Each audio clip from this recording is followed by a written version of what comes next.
Good evening.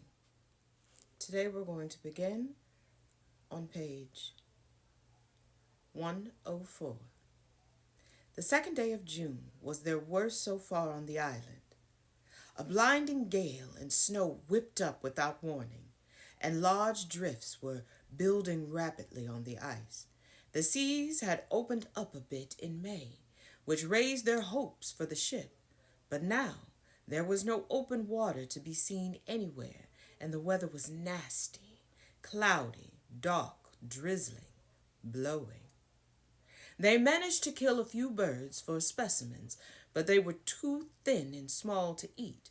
The seals continued to elude them, even with the Eskimo retriever, a device for hooking seals out of the water and reeling them in.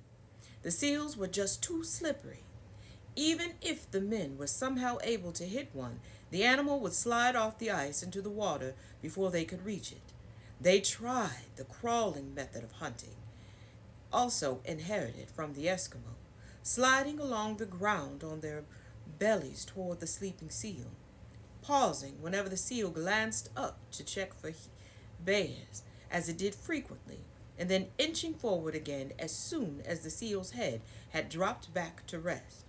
The method took dark clothing and endless patience, and sometimes a bit of wriggling to convince the seals that you were one of them, but there still wasn't much to show for it. Our names should be hard luck or incompetent, Knight wrote in his diary, and it was difficult for them not to be critical of themselves. If only the Umiak hadn't been lost overboard. If only they were better with guns. If only they knew what they were doing. It would be so good to see Stephenson, to hear news of the outside world, and to read the letters he would bring them from their families, and to give him the ones they had written.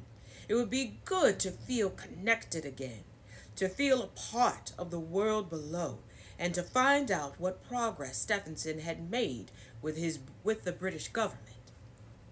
Back in New York, there was no money to be had. It was the middle of June, and Stephenson had no relief ship and no funding. No one wanted to help him.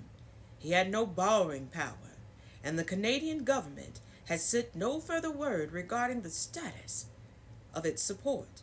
The U.S. State Department sentence had been severe and had hurt his chances tremendously. This meant it was up to Stephenson to find the money and the boat. The families of the men on Wrangel Island were writing to him constantly. Delphine Mora was anxious to go north to join her husband and hoped to win a spot on the relief ship. The Gales wrote letters and gathered the ones they had saved from Sonny's friends and girlfriends, and were afraid they might forget to include something in the box they were sending to him. The Crawfords and the Knights, too, wanted to send packages to the boys. Mr. Knight asked for information about the expedition. Could they expect Lorne home that summer? Lorne's grandfather was 94 years old and gradually failing, but he did not intend to die until he saw his grandson again. Mr. Knight was concerned by the newspaper accounts he was reading. Stephenson had been quoted as saying that none of the party had been aware of the purpose of the expedition, to claim the island for Britain, which the Knights knew wasn't true.